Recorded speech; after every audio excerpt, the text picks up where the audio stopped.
ओम शांति। 8 सितंबर 2021 प्रस्तुत हैं शिव बाबा की मीठी मुरली।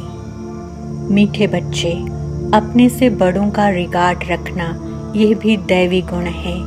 जो होशियार अच्छा समझाने वाले हैं उनको फॉलो करना है। प्रश्न: सतयुग में कोई भी भक्ति की रस्म रिवाज नहीं होती है, क्यों? उत्तर: क्योंकि ज्ञान का सागर बाप ज्ञान देकर सद्गति में भेज देते हैं। भक्ति का फल मिल जाता है। ज्ञान मिलने से भक्ति का जैसे डिवोर्स हो जाता। जब है ही ज्ञान की प्रारब्ध का समय, तो भक्ति, तप, दान, पुण्य करने की ज़रूरत ही क्या। वहाँ ये कोई भी रस्म हो नहीं सकती। ओम शांति। पतित पावन शिव भगवान उवाच। अब बाप बैठ बच्चों को ज्ञान सुनाते हैं। बच्चों को समझाया गया है, जब मैं यहाँ आता हूँ तो पतितों को पावन बनाने के लिए ज्ञान सुनाता हूँ, और कोई ये ज्ञान सिखला ना सके। वह भी भक्ति ही सिखलाते हैं। ज्ञान सिर्फ तुम बच्चे ही सीखते हो, जो तुम अपने को ब्रह्मा कुमार कुमारियाँ समझते हो। दिलवाड़ा मंदिर तुम्हारे सामने खड़ा है। वहाँ भी राजयोग की तपस्या में बैठे हैं। जगदम्बा भी है, प्रजापिता भी है, कुमारी कन्या अधर कुमारी भी है।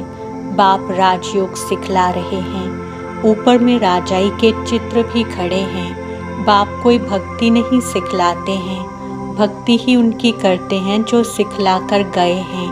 परंतु उनको पता नहीं है कि कौन राजयोग सिखलाए, राजाई स्थापन करके गए हैं। तुम बच्चे अभी जानते हो भक्ति अलग चीज़ है, ज्ञान अलग चीज़ है। ज्ञान सुनाने वाला है ही एक, और कोई सुना ना सके। ज्ञान का सागर एक ही है। वही आकर ज्ञान से पतितों को पावन बनाते हैं। और जो भी सत्संग हैं उनमें कोई भी ज्ञान नहीं सिखला सकते।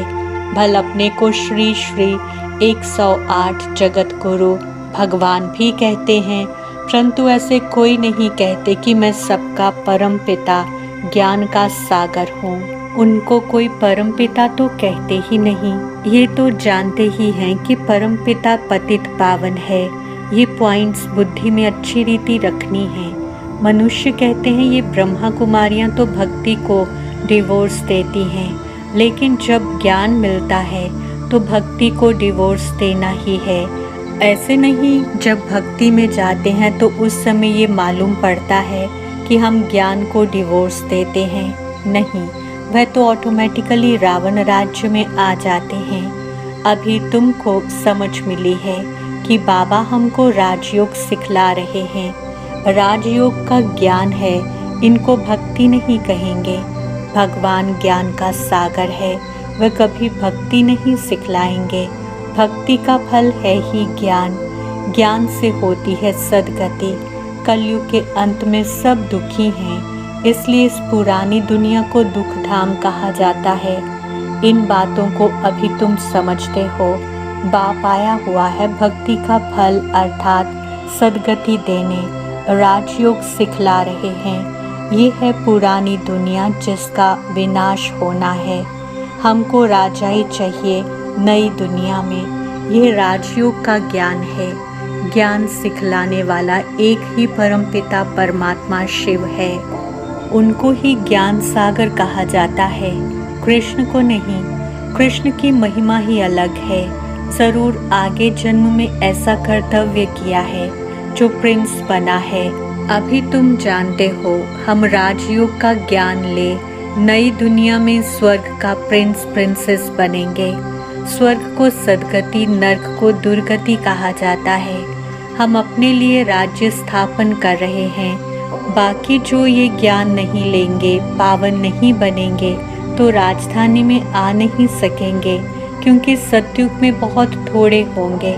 कलयुग अंत में जो इतने अनेक मनुष्य हैं वे ज़रूर मुक्ति धाम में होंगे, गुम नहीं हो जाते हैं, सब घर चले जाते हैं। अभी तो बच्चों को घर याद रहता है कि अब 84 जन्म का चक्र पूरा होता है, नाटक पूरा होता है, अनेक बार चक्र लगाया है। ये तुम ब्राह्मण बच्चे ही जानते हो। ब्राह्मण तो बनते जाते हैं। 16,108 की माला है। सतयुग में तो बहुत नहीं होंगे। सतयुग का मॉडल रूप भी दिखलाते हैं ना। बड़ी चीज़ का मॉडल छोटा होता है, जैसे सोने की द्वारिका दिखलाते हैं। कहा जाता है द्वारिका में कृष्ण का राज्य था। अब द्वारिका में कहेंगे व दिल्ली में कहेंगे। जमुना का कंठा तो यहाँ दिल्ली में है, वहाँ तो सागर है। ये तो बच्चे समझते हैं। जमुना का कंठा था कैपिटल, द्वारिका कैपिटल नहीं है। दिल्ली मशहूर है, जमुना नदी भी चाहिए। जमुना की महिमा है, पर स्थान दिल्ली को ही कहा जाता है। बड़ी गद्दी दिल्ली ही होगी। अभी तो बच्चे समझते हैं भक्ति मार्ग खलास हो, ज्ञान मार्ग होता है। ये दैवी राजधानी स्थापन हो रही है।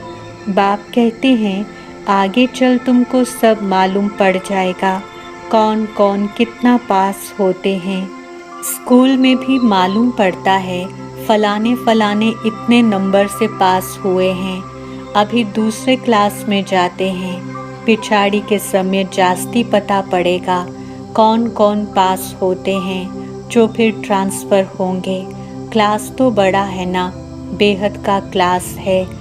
सेंटर्स दिन प्रतिदिन बढ़ते जाएंगे। कोई आकर 7 रोज़ का कोर्स अच्छी रीति लेंगे। 1-2 रोज़ का कोर्स भी कम नहीं है। देखते हैं कलयुग का विनाश सामने खड़ा है। अब सतो प्रधान बनना है। बाप ने कहा है बुद्धि योग मेरे से लगाओ तो सतो प्रधान बन जाएंगे, पवित्र दुनिया में आएंगे। पाठ तो ज़रूर बजाना ही है, जैसे ड्रामा में कल्प पहले पाठ बज चुका है। भारतवासी ही राज्य करते थे, फिर वृद्धि को पाया है। झाड़ वृद्धि को पाता जाता है। भारतवासी देवी देवता धर्म वाले हैं, परंतु पावन न होने के कारण उन पावन देवताओं को पूजते हैं, जैसे क्रिश्चियन लोग क्राइस्ट को पूजते हैं। आदि सनातन देवी देवता धर्म है सतयुग में। सतयुग की स्थापना करने वाला है बाप। बरोबर सतयुग में इन देवताओं का राज्य था, तो ज़रूर एक जन्म पहले इन्होंने पुरुषार्थ किया होगा। ज़रूर वह संगम ही होगा। जबकि पुरानी दुनिया बदल नई दुनिया होती है, कलयुग बदल सतयुग आना है, तो कलयुग में पतित होंगे। बाबा ने समझाया है, ये लक्ष्मी नारायण का चित्र बनाते हो व लिटरेचर छपाते हो तो उसमें लिख देना चाहिए कि इन्होंने इस सहज राजयोग के ज्ञान से आगे जन्म में यह पुरुषार्थ किया है। सिर्फ राजा रानी तो नहीं होंगे, प्रजा भी तो बननी है ना। अज्ञान में तो कुछ भी मनुष्य नहीं जानते, सिर्फ पूजा करते रहते हैं। अभी तुम समझते हो वे लोग पूजा करते हैं तो सिर्फ लक्ष्मी नारायण को ही देखते रहते, ज्ञान कुछ भी नहीं। लोग समझाते हैं भक्ति बिगर भगवान ही नहीं मिलेगा। तुम किसको कहते हो भगवान आया हुआ है तो तुम पर हंसते हैं। भगवान तो आएगा कलयुग के अंत में, अभी कहाँ से आया। कलयुग की अंत में भी क्यों कहते हैं, ये भी समझते नहीं। वह तो कृष्ण को ले गए हैं द्वापर में। मनुष्यों को तो जो आता है सो बोल देते हैं बिगर समझ के। इसलिए बाप कहते हैं तुम बिल्कुल ही बेसमझ बन गए हो। बाप को सर्वव्यापी कह देते हैं। भक्ति बाहर से तो बहुत खूबसूरत दिखाई पड़ती है। भक्ति की चमक कितनी है, तुम्हारे पास तो कुछ भी नहीं है।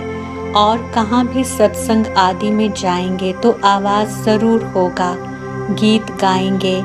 यहाँ तो बाबा रिकॉर्ड भी नहीं पसंद करते। आगे चल शायद ये भी बंद हो जाएं। बाप कहते हैं इन गीतों आदि का सब सार तुमको समझाता हूँ। तुम अर्थ जानते हो, ये पढ़ाई है। बच्चे जानते हैं हम राजयोग सीख रहे हैं। अगर कम पढ़ेंगे तो प्रजा में चले जाएंगे। इसलिए जो बहुत होशियार हैं उनको फॉलो करना चाहिए, क्योंकि उनका पढ़ाई में अटेंशन जास्ती है तो उससे फ़ायदा होगा। जो अच्छा समझाने वाले हैं उनसे सीखना चाहिए। जो अच्छा समझाते हैं उनको सेंटर्स पर याद करते हैं ना। ब्रह्मा कुमारी तो बैठी है, फिर कहते हैं फलानी आए, समझते हैं ये बड़ी होशियार है। ऐसे हैं तो उसका फिर आदर भी करना पड़े। बड़े का फिर रिगार्ड भी ऐसा रखना होता है। ये ज्ञान में हमारे से तीखे हैं, ज़रूर इनको ऊंच पद मिलेगा। इसमें अहंकार नहीं आना चाहिए। बड़ों की बड़ी इज्जत होती है, प्रेसिडेंट की ज़रूर जास्ती इज्जत होगी। हर एक की नंबरवार इज्जत होती है, एक दो का रिगार्ड तो रखेंगे ना। बैरिस्टर में भी नंबरवार होते हैं। बड़े केस में बड़ा होशियार वकील लेते हैं। कोई कोई तो लाख रुपए का भी केस उठाते हैं। नंबरवार ज़रूर होते हैं। हमसे होशियार हैं तो रिगार्ड रखना चाहिए। सेंटर संभालना है, सब काम भी करना है। बाबा को सारा दिन ख्यालात रहते हैं ना, प्रदर्शनी कैसे बनाई जाए, पूरा अटेंशन देना है। हम तमो प्रधान से सतो प्रधान कैसे बने। बाप आए ही हैं सतो प्रधान बनाने। पतित पावन बाप ही है। यहाँ फिर कहते पतित पावनी गंगा, उसमें जन्म जन्मांतर स्नान करते आए हैं। पावन तो कोई भी नहीं बना है, ये सब है भक्ति। जबकि कहते हैं हे पतित पावन आओ, वह आएगा तो ज़रूर संगम पर, और एक ही बार आते हैं। हर एक की अपनी अपनी रस्म रिवाज है। जैसे नेपाल में अष्टमी पर बलि चढ़ाते हैं, छोटे बच्चे को हाथ में बंदूक दे चलवाते हैं, वे भी बलि चढ़ाएंगे। बड़ा होगा तो एक धक से बछड़े को काट देगा। कोई ने कम धक लगाया, एक धक से ना मरे तो वह बलि नहीं हुई, वह देवी पर नहीं चढ़ाएंगे। ये सब है भक्ति मार्ग। हर एक की अपनी अपनी कल्पना है। कल्पना पर फॉलोअर्स बन जाते हैं। यहाँ फिर ये नई बातें हैं, इनको तो बच्चे ही जान सके। एक ही बाप बैठ सृष्टि के आदि मध्य अंत का ज्ञान सुनाते हैं। तुमको खुशी रहती है। हम स्वदर्शन चक्रधारी हैं और कोई समझ ना सके। तुमको सभा में हम कहेंगे सर्वोत्तम ब्राह्मण कुलभूषण स्वदर्शन चक्रधारी, तो इसका अर्थ तुम समझेंगे। नया कोई होगा तो मूंझ जाएगा कि ये क्या कहा। स्वदर्शन चक्रधारी तो विष्णु है, ये नई बात है ना। इसलिए तुम्हारे लिए कहते हैं बाहर मैदान में आओ तो पता पड़े। तुम्हारा है ज्ञान मार्ग, तुम 5 विकारों पर जीत पाते हो। इन असुरों अर्थात 5 विकारों से तुम्हारी लड़ाई है। फिर तुम देवता बनते हो और कोई लड़ाई की बात नहीं होती। जहाँ असुर हैं वहाँ देवताएं होते नहीं। तुम हो ब्राह्मण देवता बनने वाले जो पुरुषार्थ कर रहे हो। रुद्र ज्ञान यज्ञ में ब्राह्मण जरूर चाहिए, सिवाय ब्राह्मणों के यज्ञ होता नहीं। रुद्र है शिव, फिर कृष्ण का नाम कहाँ से आया। तुम दुनिया से बिल्कुल ही न्यारे हो, और तुम हो कितने थोड़े। चिड़ियाओं ने सागर को हप किया। शास्त्रों में दंत कथाएं कितनी हैं। बाप कहते हैं अब वह सब भूल मामेकम याद करो। आत्मा ही बाप को याद करती है। बाप तो एक है ना। हे परमात्मा व प्रभु कहते हैं तो उस समय लिंग भी याद नहीं आता है, सिर्फ ईश्वर व प्रभु कह देते हैं। आत्मा को बाप से आधा कल्प का सुख मिला हुआ है तो फिर भक्ति मार्ग में याद करती है। अभी तुमको नॉलेज मिली है, आत्मा क्या है, परमात्मा क्या है। हम सब आत्माएं मूल वतन में रहने वाली हैं। वहाँ से नंबरवार पाठ बजाने आती हैं। पहले आते हैं देवी देवताएं। कहते हैं क्राइस्ट के पहले देवी देवता धर्म था। 5000 वर्ष की बात है। वो लोग कह देते 50,000 साल की ये पुरानी चीज है, परंतु 50,000 वर्ष की पुरानी चीज कोई हो नहीं सकती। ड्रामा है ही 5000 वर्ष का, मुख्य धर्म है ही ये। इन धर्म वालों के ही मकान आदि होंगे।